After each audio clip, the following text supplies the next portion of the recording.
Hello guys and welcome to Skynomics Academy. My name is Sunil Kumar Yadav and we are going to discuss part second of sample paper of class 10th.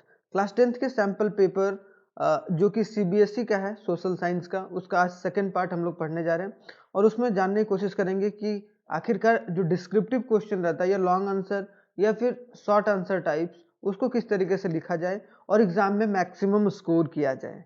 ठीक है, तो चलिए start करते हैं video के साथ। और इसके बाद एक और वीडियो आएगा जो कि इसी सैंपल पेपर से रिलेटेड होगा, वो है मैप वर्क। और मैप वर्क को उसमें जो भी सैंपल पेपर के क्वेश्चन हैं उनको मैंने वहां पर बताया। तो चलिए स्टार्ट करते हैं सेकंड वीडियो के साथ और थैंक यू वेरी मच।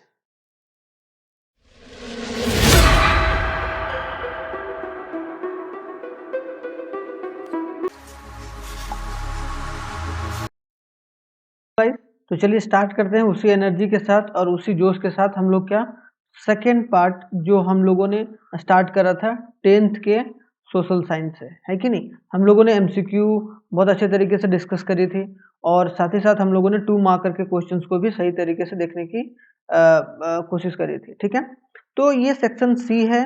हाँ, आपकी बोर्ड एग्जाम के पैटर्न के पॉइंट ऑफ व्यू से देखा जाए, क्योंकि सैंपल पेपर आपको ये बताता है कि आखिरकार मार्क्स किस तरीके से आएंगे या फिर किस तरीके का पैटर्न होगा आपके बोर्ड एग्जामिनेशन में। ठीक है, तो अगर आप लोग ये सारे क्वेश्चंस को करके चलोगे और आने वाले समय में और सारे क्वेश्चंस मैं करवाऊंगा, क्योंकि अब क्या है कि कॉन्सेप्ट को बताते हुए अगर कोई क्वेश्चन अगर करता है तो फिर उसी तरीके से वो अपने पढ़ाई को आगे लेकर चल सकता है। ठीक है, तो चलिए स्टार्ट करते हैं 25th क्वेश्चन नंबर से।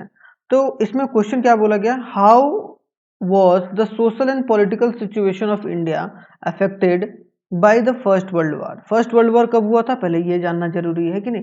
तो 1914 टू 1918 लिख लो अगर कॉपी में, अगर आप लोगों को ये पीडीएफ अगर अभी तक नहीं मिला है। अगर नहीं मिला है तो आप हमारे व्हाट्सएप नंबर पर मैसेज कर सकते हैं या फिर यूट्यूब के डिस्क्रिप्शन बॉक्स से जाके डाउनलोड कर सकते हैं। ठीक है, तो 1914 टू 1918 में क्या हुआ था, फर्स्ट वर्ल्ड वॉर हुआ था। तो ये बोला जा रहा है कि भाई क्या सोशल, क्या सामाजिक और क्या पॉलिटिकल कंडीशन या क्या सिचुएशन अफेक्ट किया गया था, ये अफेक्ट किया था फर्स्ट वर्ल्ड वॉर से। ठीक है, तो the war created a new economic and political situation, क्योंकि एक 1914 में और 1918 में जब जर्मनी इन द सेंस अगर बोला जाए, यहाँ पर क्या जर्मनी को हार मिली थी, है कि नहीं। जर्मनी को इन द सेंस कि जर्मनी को इतना दबाया गया था कि जो ट्रीटी ऑफ वर्सेलिस साइन किया गया था, क्या ट्रीटी ऑफ वर्सेलिस, और उसकी वजह से इन द सेंस कि पूरा जर्मनी एक इतर बितर हो गया था। तो वहाँ पर हम लोगों का जो कंडीशन है वो भी इफेक्ट हुआ, हमारे देश का भी कंडीशन इफेक्ट हुआ। तो यही बोला गया कि जो वॉर था वो क्या क्रिएट किया, new economic and political situation. Clear. Second point बोला it led a huge increase in the defence expenditure, कि डिफेंस के एक्सपेंडिचर में इंक्रीमेंट करने की बात की, क्योंकि उस वक्त कौन था, ब्रिटिश था। तो ब्रिटिशर्स ने क्या सोचा कि भाई हमारे देश में किस तरीके से, या जब वो हमारे देश में राज कर रहे थे तो किस तरीके से वो ज़्यादा से ज़्यादा लोन्स वगैरह इंक्रीज कर पाएँ और डिफेंस के इक्विपमेंट्स को ज़्यादातर यूज़ कर पाएँ। ठीक है, उसके साथ साथ इंक्रीजिंग टैक्सेस, कस्टम ड्यूटीज़ वगैरह जो एक्सपोर्ट कर रहे थे हम लोग सामान, उसका इंक्रीज हुआ। और उसकी वजह से क्या हो गया, इनकम टैक्स वाज इंट्रोड्यूस, और इनकम टैक्स इंक्रीज हुआ, क्योंकि जो भी इनकम कमाया जा रहा था उस पर टैक्स लगाने की बात की गई। तो ये दो बात कि एक new economic and political situation लाया, डिफेंस एक्सपेंडिचर बढ़ा और लोन जो था वो ज़्यादा फाइनेंस करने लगा, और उसी की वजह से क्या हो गया कि कस्टम ड्यूटी बढ़ा। कस्टम ड्यूटी को बढ़ने की वजह से इनकम टैक्स लगाया गया ब्रिटिश के सरकार के द्वारा। क्लियर। थर्ड पॉइंट क्या, through the war the year prices increased, मतलब क्या कि जो वॉर का समय था उस वक्त हमारे देश का जो प्राइस था, या बोला जाए कि जो चाहे वो चीज़ों का प्राइस हो, चाहे वो गुड्स का प्राइस हो, वो इंक्रीज हुआ। ठीक है, डबल हो गया था। कितना हो गया था, डबल हो गया था। मान लो किसी भी चीज़ का अगर उस वक्त 10 रुपये दाम होगा तो उसका दाम 20 रुपया हो गया था, क्योंकि वो कस्टम ड्यूटी, एक्सपोर्ट ड्यूटी बढ़ गया था, तो उसकी वजह से वो महंगाई वगैरह बढ़ गया था 1913 टू 1918 के बीच में। क्लियर। और वो कॉमन पीपल के लिए बहुत एक नुकसानदायक हुआ।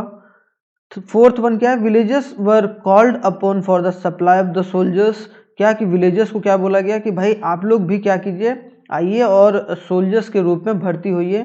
ताकि और ज़्यादा से ज़्यादा सोल्जर ब्रिटिश इकट्ठा कर पाए and force recruitment in the rural areas. और रिक्रूटमेंट मतलब क्या, उन लोगों को जो रूरल एरियाज में रह रहे थे, गाँव में रह रहे थे, विलेज एरिया में, उन लोगों को फोर्स किया गया किसमें आने के लिए कि भाई आप लोग सोल्जर्स में आइए या सिपाही के रूप में आप लोग हमारे साथ जुड़िए, ठीक है। और इसकी वजह से क्या, गाँव में बहुत बड़ा एक अच्छे तरीके से एंगर क्रिएट हुआ, गुस्सा, ठीक है। फिफ्थ में क्या, crop failed in many part of the India, कि क्रॉप्स क्या क्या हुआ, जनरेशन वगैरह फेल्ड हो गया था, मतलब वो लोग प्रोडक्शन सही तरीके से नहीं कर पा रहे थे, और साथ ही साथ resulting in acute shortage of food, और उसके वजह से क्या हो गया, फूड में शॉर्टेज आ गया, क्लियर। उसके बाद दिस वाज अकम्पमेंट बाई, उसके बाद क्या हो गया, एपिडेमिक आ गया। जैसे अभी तक हम लोग कोविड हम लोग क्या था, कोविड पैंडेमिक था। तो पैंडेमिक से पहले वाला सिचुएशन, जो शुरुआत वाला सिचुएशन था ना कोविड में, उसको क्या बोला गया, एपिडेमिक। तो सेम उसी तरीके का इन्फ्लुएंजा फैला था, बीमारी फैला था, उसकी वजह से एपिडेमिक हो गया था। Million of people perished as a result of famine, और बहुत सारे लोग फेमाइन मतलब भूखमरी से, फूड की शॉर्टेज की वजह से मारे गए थे। तो आई होप सो अगर 5 नंबर का भी क्वेश्चन इस वाले क्वेश्चन से बन जाएगा तो आप लोग यहाँ से आराम से कर लोगे, ठीक है। तो चलिए नेक्स्ट वाले स्लाइड पर चलते हैं, ठीक है। तो नेक्स्ट वाले स्लाइड क्या बोल रहा है भाई, 20, इसी का सेकेंड पार्ट,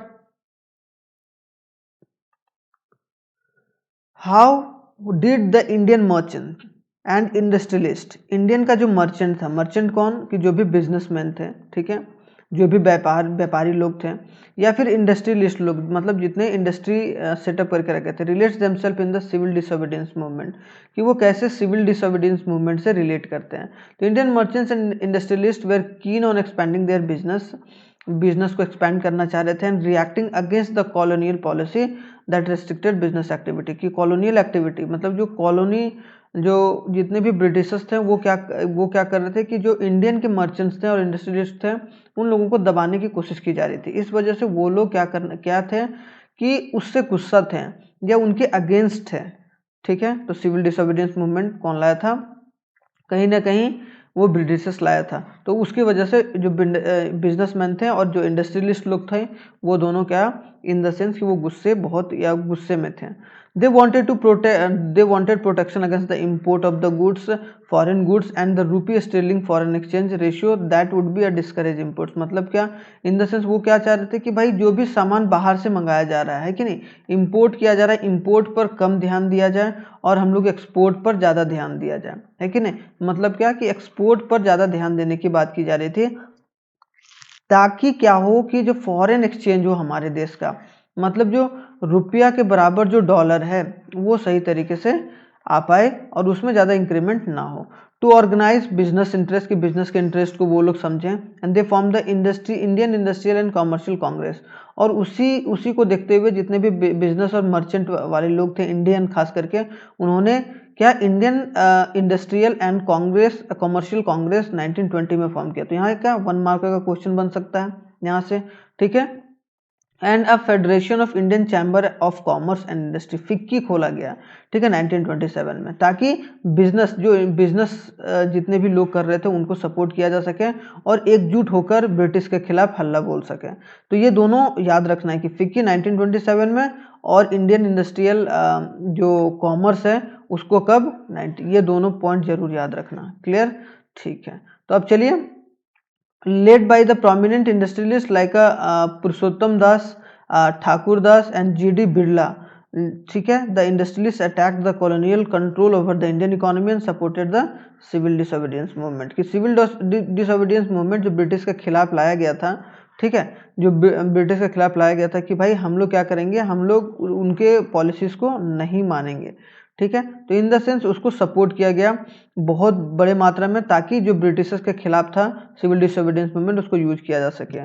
उसके बाद they gave a financial assistance, उन लोगों ने फाइनेंशियल असिस्टेंस दिया, and refuse to buy and sell and imported goods, उन्होंने रिफ्यूज करा कि भाई ना तो हम बाय करेंगे और ना ही सेल करेंगे इम्पोर्टेड जो भी आप बाहर से सामान ला रहे हो। उसके बाद most businessman wanted to flourish in a trade without constant, और बिना कोई रोक टोक के वो अपने बिजनेस को फैलाना चाह रहे थे। तो आई होप सो, क्यों मर्चेंट और इंडस्ट्रियलिस्ट लोग अपने आप को सिविल डिसोबीडियंस मूवमेंट से जोड़ रहे थे, उसके बारे में सही तरीके से हम लोगों ने जाना। उसके बाद चलते हैं नेक्स्ट क्वेश्चन में। तो 26 वाले क्वेश्चन में क्या है, बहुत सिंपल सा क्वेश्चन है, कोई ज़्यादा हार्ड एंड फास्ट नहीं है। तो 27 आ गया। 26 में क्वेश्चन क्या है उसको एक बार पढ़ लेते हैं। ठीक है, क्या बोला गया, examine the factor that influence the distribution pattern of the railway network in India. क्या बोला गया कि फैक्टर्स कौन कौन से हैं कि जो इन्फ्लुएंस किया गया था कि distribution pattern of the railway network, railway pattern का ये बोला जाए कि रेलवे का नेटवर्क या रेलवे जो बिछाया जा रहा था हमारे देश में वो किस तरीके से इन्फ्लुएंस हुआ या कौन कौन से फैक्टर से इन्फ्लुएंस हुआ था डिस्ट्रीब्यूशन। ठीक है, तो इसमें याद रखना है नदर्न प्लेन जो नॉर्थ वाला रीजन है, नॉर्थ वाला मतलब दिल्ली वगैरह रीजन के साइड में, लेबल land, high population density and rich agriculture resource have favoured the development of railway in these plains and however the large number of rivers required the construction of bridge across the wide rivers and pose some obstacles. क्या बोला गया कि जो factors था वो influence कैसे किया northern plane में, क्यों, क्योंकि वहाँ पर पॉपुलेशन ज़्यादा थे, हाई पॉपुलेशन थे, एग्रीकल्चर रिसोर्स बहुत था, एग्रीकल्चर्स वगैरह बहुत अच्छे तरीके से हुआ करता था। और जो ज़्यादातर नदर्न वाला पार्ट है जैसे उत्तराखंड हो गया या उधर वाले से क्या नदियाँ बह के आती थी नदर्न वाले रीजन से, तो जब भी बनाया जाएगा तो उनमें कहीं ना कहीं क्या होगा कि पानी वानी बहुत चाहिए होगा, तो उसकी वजह से उसको ज़्यादा फेवर किया गया और ताकि कोई ऑब्स्टिकल्स ना आए। सेकंड क्या, peninsular regions and Himalayan regions, it is a hilly terrain and the railway tracks are laid down to the low hills, gaps and tunnels, so it is very difficult to lay down the railway lines, and the Himalayan mountainous regions are not favorable for the construction of railway lines due to the high relief, sparse population भी कम थे और lack of economic opportunity. क्या बोला जा रहा है कि रेलवे ट्रैक जो पेनिनसुलर रीजन में, हिमालयन रीजन में था, जैसे मैंने बोला उत्तराखंड में, उधर से नदियां तो आती थी लेकिन वहां पर भाई टनल वगैरह बनाना पड़ता, क्या जो नीचे नीचे बोला पहाड़ के नीचे से लाना पड़ता, लेवल करना पड़ता, बहुत खर्चा पड़ता। तो इस वजह से उन्होंने क्या करा कि peninsular region and Himalayan region पर वहाँ पर सही तरीके से उन्होंने डेवलप नहीं करी। Desert of Rajasthan, on the sandy plains of western Rajasthan too it is difficult to lay down the railway lines which has hinder the development of railway. उसकी वजह से क्या हो गया, राजस्थान वाले रीजन में डेजर्ट था, तो वहाँ पर उन लोगों ने क्या सोचा कि भाई वहाँ पर तो हम लोगों को कोई काम नहीं है, तो इन द सेंस रेलवे भी लाया गया ब्रिटिश के द्वारा, तो एक तरीके का पॉजिटिव साइन बोला जाता है हमारे देश में। लेकिन कहीं ना कहीं क्या हुआ कि वो सारे रीजन्स पर उन्होंने क्या करा था, फ्लक्चुएट नहीं करा था, उन्होंने जहाँ उसे फ़ायदा पहुँच रहा था वहाँ पर उन्होंने लगाया था। ठीक है, swamps of Gujarat, forested tracts of Madhya Pradesh, Chhattisgarh, Orissa, Jharkhand, these are not suitable for the development of railway. तो the continuous stretch of a Sahyadri could be crossed only with the gap and passes, although the Konkan railway along with the west coast have developed। इसी की वजह से क्या किया गया, देखो northern plain में भी थोड़ा बहुत किया गया और ज़्यादा उतना नहीं किया गया, और साथ ही साथ पेनिनसुलर वाले रीजन में पेनिनसुलर वाले रीजन में भी उतना नहीं किया गया था, डेजर्ट ऑफ राजस्थान में भी नहीं किया गया था। ठीक है, नदर्न प्लेन पेनिनसुलर रीजन पे नहीं किया गया था, क्यों, अभी मैंने वजह बताया। स्वयं ऑफ गुजरात, मध्य प्रदेश, छत्तीसगढ़, उड़ीसा, झारखंड, इसमें भी सुटेबल नहीं लगा वहाँ पर, क्योंकि वहाँ पर ज़्यादातर ब्रिटिशर्स को फ़ायदा नहीं पहुँचाया जा रहा था। इसीलिए ज़्यादातर ट्रैक्स कहाँ पर कि जो Sahyadri and could pass through the gaps and passes, कि ऐसा कि जहाँ गैप है, जहाँ अच्छे से तरीके से पास हो पाए, जहाँ ब्रिटिश को फ़ायदा पहुँचा पाए। और कोंकण रेलवे स्टेशन के आसपास जो वेस्ट कोस्ट कौन होता है, अगर देखे होगा मैप तो ईस्ट हो गया, ये वेस्ट हो गया, जो गुजरात वाले साइड का रीजन था थोड़ा बहुत, तो वहाँ पर इन द सेंस डेवलप किया गया ताकि वो समंदर के पार्ट का रीजन है, और जहाँ जहाँ गैप वाला रीजन था, मतलब जहाँ पर ज़्यादा खर्च ना हो ब्रिटिश का, या ब्रिटिश का ज़्यादा पैसा बर्बाद ना हो और उससे वो ज़्यादा अच्छे तरीके से ट्रेड कर सकता है या सामानों को पहुँचा सकता है, वहाँ पर उन्होंने डेवलप करी। ठीक है, तो आई होप सो ये भी क्वेश्चन आप लोगों का क्लियर होगा। चलते हैं हम लोग 27th वाले क्वेश्चन पर। आप लोग इसी तरीके से बना के रखिएगा ताकि आप लोगों को और अच्छे तरीके से समझ में आए, क्योंकि भाई देख लो कि अगर सही तरीके से आप लोग नहीं लेके चलोगे तो एग्जाम में उस तरीके से आप लोग नहीं स्कोर कर पाओगे। In what ways the multinational corporation MNCs are different from the other companies, कि दूसरे कंट्री से कैसे डिफरेंट है मल्टीनेशनल कंपनीज, यही बोला जाए। In what ways MNCs different from the other companies, के एमएनसीज और जो अदर कंपनीज हैं, ठीक है, एमएनसीज और अदर कंपनी से वो कैसे एक दूसरे से डिफरेंट है, एग्जाम्पल के थ्रू आप बताइए। तो domestic company tends to district their operation to the country of its origin. Domestic क्या होता है, अगर कोई डोमेस्टिक करेंसी बोल रहा हूँ डोमेस्टिक कंपनी है, ठीक है, अगर कंपनी डोमेस्टिक है तो वो अपने देश के अंदर ही अपने सामान को बेच सकती है, बना सकती है, ठीक है। While multinational corporation operated in more than 2 countries, और मल्टीनेशनल कॉरपोरेशन क्या, उसका ओरिजिन कंट्री में हेडक्वार्टर रहेगा और सारे अलग अलग स्टेट्स में वो अपने एमएनसीज को बिछा सकता है, ठीक है। तो इन द सेंस क्या बोल सकते हैं हम लोग, जैसे इन्फोसिस अपनी टेक्नोलॉजी को इनबिल्ट कर रहा है और वो और सारे देशों में जैसे बैंक वगैरह में यूज होता है ना टेक्नोलॉजी वगैरह, वो इन्फोसिस वगैरह प्रोवाइड करता है, ठीक है। Companies Infosys expand globally for many region, mostly a new markets, cheaper resource कि इन्फोसिस, इसीलिए अभी एग्जांपल पूछा ना तो इन्फोसिस को एक्सप्लेन किया गया, ऑपरेशनल कॉस्ट वगैरह बहुत कम किया गया और फाइनेंशियल मैनेजमेंट के लिए बहुत इफेक्टिव रहा। And this benefit also increase the risk face by the multinational, और ताकि मल्टीनेशनल और अच्छे तरीके से ग्रो कर पाए, क्योंकि उन लोगों को जो कम्युनिकेशन फैसिलिटी है उनको देना, इंटरनेट फैसिलिटी है उनको देना, तो वो सारी चीज़ों पर ज़्यादा फोकस किया गया इन्फोसिस के द्वारा। तो multinational Infosys financial management differs from the domestic financial management in the 6 essential ways, बहुत सारे एसेंशियल वेज में वो क्या करता है कि डोमेस्टिक मार्केट को अलग करता है एमएनसीज, क्योंकि एमएनसीज एक बहुत उसमें क्या है कि कैपिटल भी ज़्यादा लगा है, उस तरीके से वो काम कर रहा है। Unlike the domestic financial management counterparts, multinationals are subject to exchange rates and different based prevailing inflation rate and foreign exchange where they operate। क्या होता है कि डोमेस्टिक आप डोमेस्टिकली आप काम कर रहे हो, तो डोमेस्टिकली काम कर रहे हो तो आपको बहुत तरीके से इफेक्ट पड़ सकता है इन्फ्लेशन की वजह से, दूसरे कंट्री की वजह से। लेकिन आप अगर आपका मल्टीनेशनल में मान लो कि यूएसए में भी है आपकी ऑफिस, और या इंग्लैंड में भी है या इंडिया में है, तो कहीं ना कहीं क्या कर रहे हो कि आप हर जगह से कॉपरेट करके चल रहे हो। हो सकता है कि यहाँ अगर लॉस हो यूएसए में तो आपको इंग्लैंड वाले ब्रांच से फ़ायदा हो, तो उस तरीके से अगर देखा जाए तो ये बहुत अच्छे तरीके से डेवलप कर पाते हैं। तो आई होप तो यहाँ समझ में आ गया होगा कि डोमेस्टिक से किस तरीके से अलग होता है एमएनसीज, ठीक है, क्लियर। तो आई होप सो 27th भी क्लियर होगा। अब आते हैं 28th में। 28th बहुत अच्छा क्वेश्चन है, थोड़ा सा आप लोग देखोगे, ठीक है।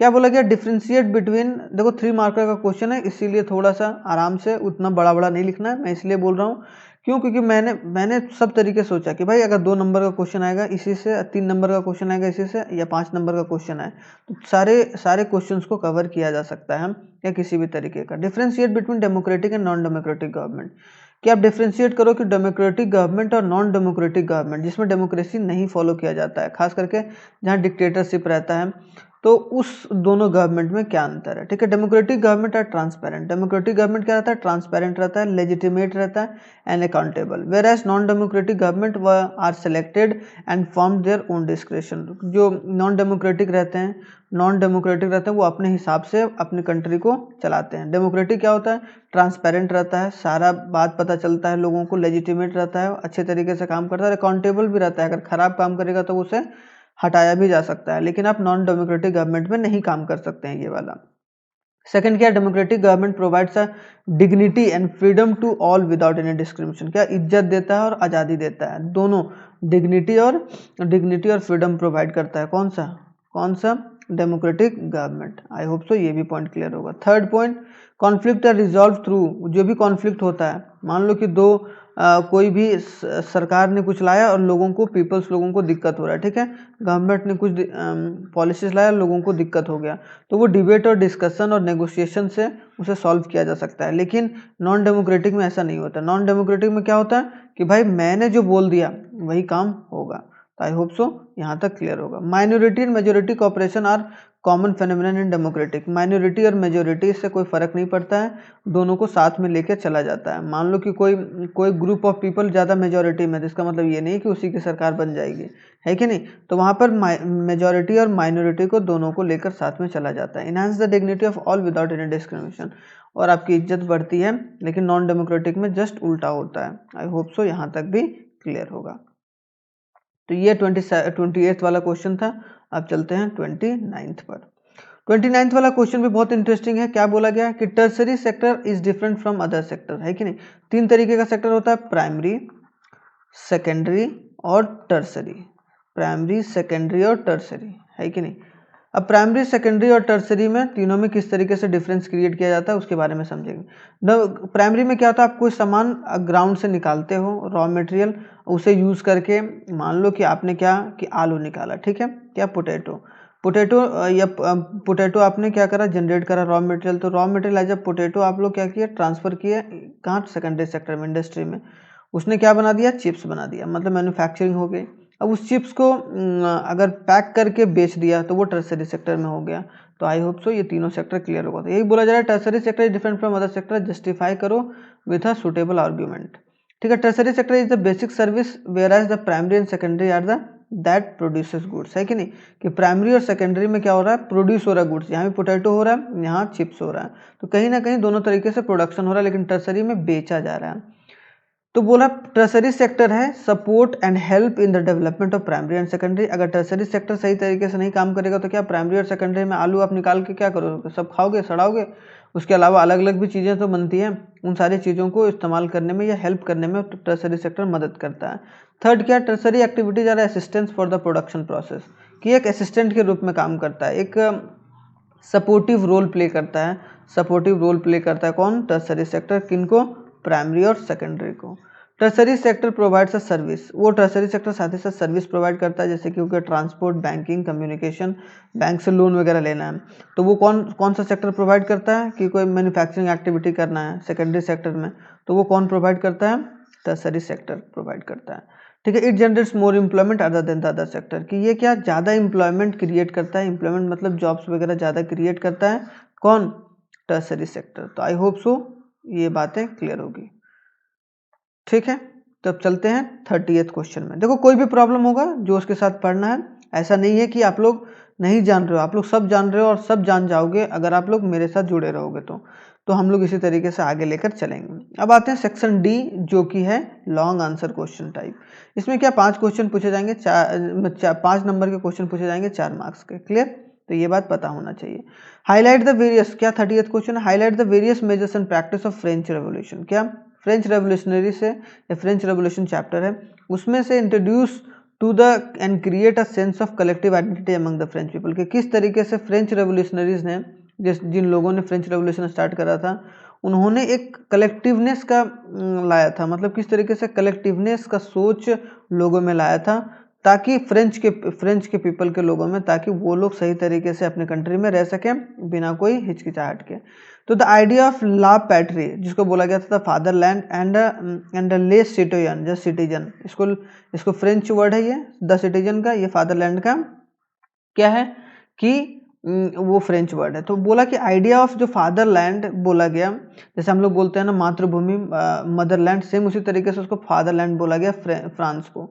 And citizens emphasis the notion of United community enjoying the equal rights under the constitution. उन्होंने पसंद क्या करा कि भाई हम लोग क्या करेंगे कि इक्वल कॉन्स्टिट्यूशन सबके लिए होना चाहिए और हम लोग उसी तरीके से आगे लेकर चलेंगे। क्लियर, तो आई होप सो ये पहला पॉइंट क्लियर होगा।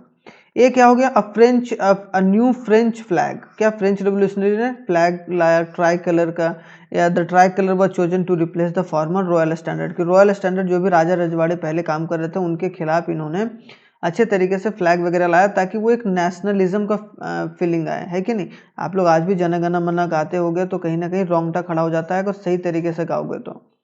ठीक है, थर्ड क्या हो गया, the states general was elected by the body and the active citizens and rename the national assembly, और नेशनल असेंबली को उन्होंने क्या करा था, रीनेम कर दिया था। इस वजह से धीरे धीरे लोगों के बीच में एक यूनाइटेड आ गया, या कलेक्टिवनेस ऑफ आइडिया आ गया कि भाई हाँ हम लोग अपना देश को फ्री कर सकते हैं और अच्छे तरीके से साथ में मिलजुल के रह सकते हैं। न्यू हाइम्स वर कंपोज, क्या नया सॉन्ग्स बनाया गया, ओथ टेकन, ओथ लिया गया, शपथ लिया गया, और मैटियस क्या होता है, कॉमोमेरेटेड। मैटियस मतलब क्या, कि जो फौजी मरते थे, कि जो भी सोल्जर्स वगैरह मरते थे उन लोगों को बहुत अच्छे तरीके से सपोर्ट किया जाता था, उन लोगों का एक अच्छे तरीके से शोक मनाया जाता था, उन लोगों को सपोर्ट किया जाता था।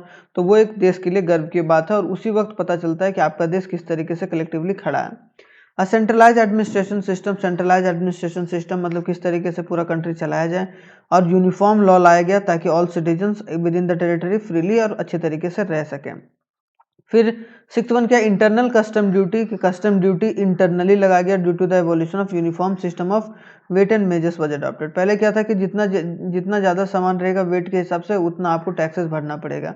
तो internal custom duties and dues were abolish, की जो भी इंटरनल कस्टम ड्यूटी, कि आप मान लो कि फ्रांस में रह रहे हो, फ्रांस के एक स्टेट से अगर दूसरा स्टेट जा रहे हो तो आपको क्या टैक्स भरना पड़ रहा है कि नहीं, इन द सेंस। तो वो गलत बात था, उसे हटाया गया रिवॉल्यूशनरी के द्वारा। और कस्टम ड्यूटी उस वक्त बोला गया, क्योंकि कस्टम ड्यूटी कैसे लगता है, एक्सपोर्ट इंपोर्ट पर। आप दूसरे देश से सामान मंगा रहे हो तो आपको कस्टम ड्यूटी देना पड़ता है या एक्साइज ड्यूटी देना पड़ता है। सिक्स क्या है, रिलीजन या regional dialects were discouraged and the spoken and written in a Paris and because of a common language of the nation. क्या बोला गया कि फ्रेंच को एज अ कॉमन लैंग्वेज बोला गया, कि हम लोग सारे लोग क्या एक ही लैंग्वेज को ट्रीट करेंगे, फ्रेंच लैंग्वेज को। तो कहीं ना कहीं सारे चीज़ों को यूनाइट किया गया और तभी ये कलेक्टिव भावना आया और कलेक्टिव आइडेंटिटी बनकर निकल के सामने आया फ्रेंच रेवोल्यूशनरी के द्वारा। तो आई होप सो ये 5 नंबर का क्वेश्चन आप लोगों का बहुत अच्छे तरीके से समझ में आ गया होगा। ठीक है, इसी का एक सब पार्ट भी है, वो भी हम लोग देख लेते हैं। ठीक है, highlight the role of Otto von Bismarck in making the Germany, कि ओटो वन बिस्मार्क किस तरीके से उन्होंने जर्मनी को रिक्रिएट करा उसके बारे में बताया जा रहा है। वहाँ भी यूनिफाइड किया गया था उसको, जर्मनी को, तो वो उन्होंने किस तरीके से करा था। तो प्रूसिया टूक on the leadership of the movement for a national unification. जो प्रूसिया था उसने क्या करा कि जर्मनी को यूनाइट करने का बेड़ा उठाया और साथ ही साथ सोचा कि भाई किस तरीके से हम लोग नेशनल यूनिफिकेशन कर सकें। It's chief minister auto von Bismarck was architect of this process. और ये जो प्रोसेस स्टार्ट किया गया था वो किसने स्टार्ट करा था, ऑटो वन बिस्मार्क ने।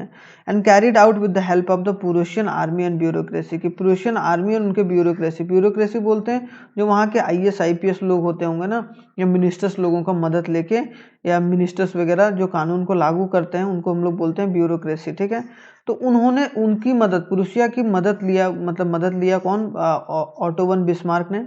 और साथ ही साथ उनको आगे बढ़ाने की बात की गई साथ ही साथ। ठीक है, तो 3 वॉर ओवर 7 ईयर्स, और 3 वॉर लड़ा गया ऑस्ट्रेलिया के साथ, डेनमार्क के साथ और फ्रांस के साथ। And ended in Prussia's victory and completed the process of unification.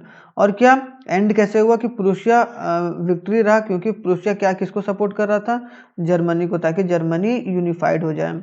Clear, क्योंकि जर्मनी के आसपास ही प्रूसिया भी पड़ता है, तो अगर जर्मनी अच्छे से नहीं रहता तो प्रूसिया भी नहीं रह पाता। तो in January 1871 the Prussian king William one was proclaimed a German empire in a ceremony held at a Versailles, की जो ट्रीटी ऑफ वर्सिलिस, या वर्सिलिस एक सिटी का शहर का नाम है, कहाँ, जर्मनी में। तो कहीं ना कहीं जो प्रूशियन किंग था, जो William one was proclaimed a German empire, कि वहाँ उन्होंने जर्मन एम्पायर के बारे में बात करी और उनको कहीं ना कहीं शपथ दिलाया गया। तो on January 1871 an assembly comprises of princes of German state representative of army, important Prussian minister included the chief minister Ottoman Bismarck, gathered in the hall mirror, कहाँ पर, hall mirror in the place of Versailles। hall mirror कहाँ था, place of Versailles में।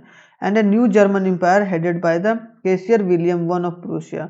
और उसके बाद जो cashier William one था वो वहाँ का शासक बन गया, कहाँ का, ऑफ प्रूसिया, जो जर्मनी का भी शासक बन गया। और साथ ही साथ ऑटो वन बिस्मार्क की वजह से, क्योंकि इन्होंने बोला कि भाई हम लोग तो उतने ताकतवर रहे नहीं, क्योंकि सेकेंड वर्ल्ड वॉर जो 1939 टू 1945 हुआ था उसमें भी उन लोगों को उसको जर्मनी को हार का सामना करना पड़ा था। तो वो यूनिफाइड करने के लिए प्रूसिया का मदद से वो जर्मनी को यूनिफाइड कर पाया।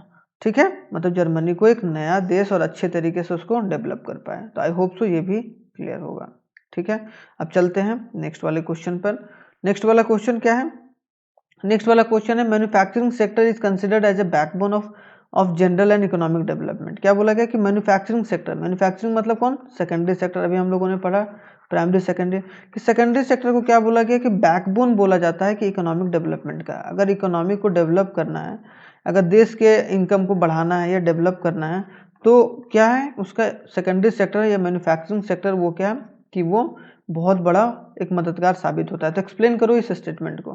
तो manufacturing industry helps to modernising agriculture. जब भी आप मान लो कि अगर आपका बनाने वाला, या बोला जाए मैन्युफैक्चरिंग सेक्टर मजबूत होता है, तो ट्रैक्टर्स वगैरह सही तरीके से बना जाएगा, इक्विपमेंट्स वगैरह जो भी यूज होते हैं उसको सही तरीके से मतलब बनाया जाएगा, साथ ही साथ फर्टिलाइजर वगैरह सही तरीके से प्रोड्यूस किया जाएगा। तो उससे क्या होगा, किसको मदद मिलेगा, प्राइमरी सेक्टर्स को, तो ताकि मॉडर्नाइज कर सके। It helps in reducing the heavy dependence of the people on agriculture. वो क्या करेगा, जो लोग एग्रीकल्चर एक्टिविटीज पर इतने डिपेंडेंट है वो थोड़ा सा मूव करेंगे और कहीं ना कहीं सेकेंडरी और टर्सरी सेक्टर में, ताकि अच्छे तरीके से और मैन्युफैक्चरिंग सेक्टर को मजबूत किया जा सके। क्योंकि अगर ज़्यादातर लोग प्राइमरी सेक्टर में अगर इन्वॉल्व रहेंगे तो वो अपने उगाएंगे, अपने खाएंगे, तो वो उतना हमारे देश के लिए फ़ायदेमंद नहीं होगा। क्योंकि जब तक आप कुछ बेचोगे नहीं तब तक आपके पास पैसा नहीं आएगा और उस तरीके से कंट्री डेवलप नहीं करेगा। It helps to eradicating unemployment and poverty in our country. वो क्या हेल्प कर सकता है, वो क्या हेल्प कर सकता है कि इकोनॉमी में जो भी अनएम्प्लॉयमेंट है, जो बेरोजगारी है, ठीक है, जो जॉब्स नहीं है, उनको ख़त्म कर सकता है, ठीक है, और साथ ही साथ गरीबी को भी। क्योंकि एक बार ये अनएम्प्लॉयमेंट खत्म हो गया, मान लो कि अनएम्प्लॉयमेंट कम होगा, तो इसका मतलब क्या, गरीबी कम होगा, क्योंकि लोगों के पास पैसा आएगा। It's reducing the regional disparity and establish the industrial of a tribal and backbone. क्या बोला गया कि उसको रीजनल डिस्पैरिटी कम करेगा, जो भी ट्राइबल्स और बैकवर्ड एरियाज लोग थे वो भी आके काम कर पाएंगे, उनके पास भी पैसा होगा।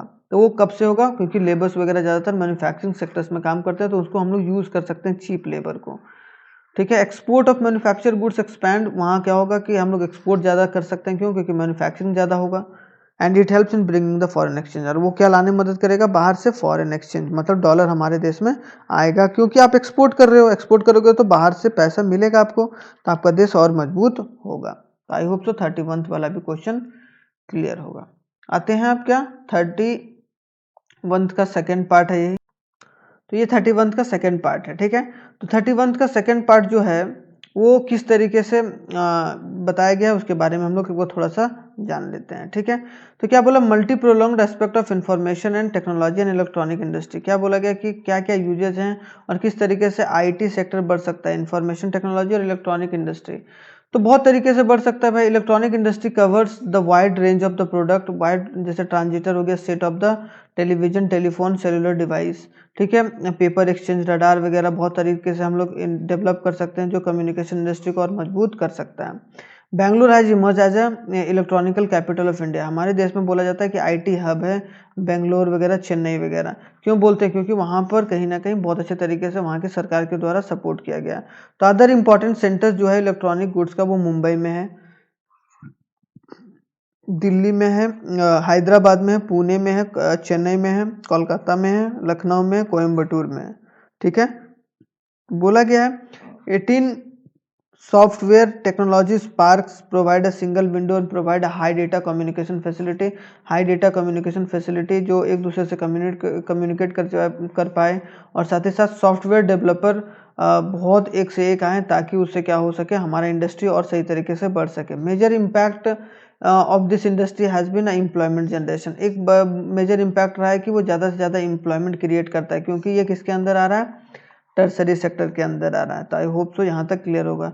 It is encouraging to know the 30% of the peoples employed in that sector are women. इसमें क्या है कि ज़्यादातर वुमेन्स भी होते हैं, वो सेफ महसूस करते हैं। क्यों, क्योंकि यहाँ पर वो उस तरीके से मैन्युफैक्चरिंग एक्टिविटी वगैरह नहीं होता, यहाँ पर बैठ के आराम से काम करना होता है, तो सिक्योरिटी। और ये जान के हैरानी होगी, और ये बहुत अच्छी इंकरेजिंग बात है कि 30% जो भी लोग हैं, जितने भी एम्प्लॉयड हैं टर्सरी सेक्टर में, वो क्या है, या इलेक्ट्रॉनिक्स में या आईटी सेक्टर में, वो वुमेन्स हैं, ठीक है। तो this industry has been a major foreign exchange earner. ये ज़्यादा से ज़्यादा फॉरेन एक्सचेंज ला सकता है। और लास्ट 2-3 ईयर्स में बोला गया कि जो हमारा बिजनेस प्रोसेसिंग आउटसोर्सिंग बीपीओ, कि बीपीओ का मतलब क्या है कि हमारे देश के लोग बाहर की देश की कंपनी का एक तरीके से कस्टमर सर्विस के रूप में मदद कर कर वो, हाँ, हम लोग क्या कर रहे हैं कि बीपीओ को डेवलप कर रहे हैं। जैसे कॉल सेंटर वगैरह होता है ना, तो वो सब क्या करते हैं, फॉरेन की भी कोई अगर कोई कस्टमर है तो उसको भी हम लोग डील कर पाते हैं बीपीओ सेंटर के थ्रू। तो आई होप सो इससे क्या हो गया कि आईटी टेक्नोलॉजी तो बढ़ा, इलेक्ट्रॉनिक्स इंडस्ट्री भी बढ़ा, उससे हमारा देश और डेवलप हो सकता है और अच्छे तरीके से और डेवलप कर सकता है।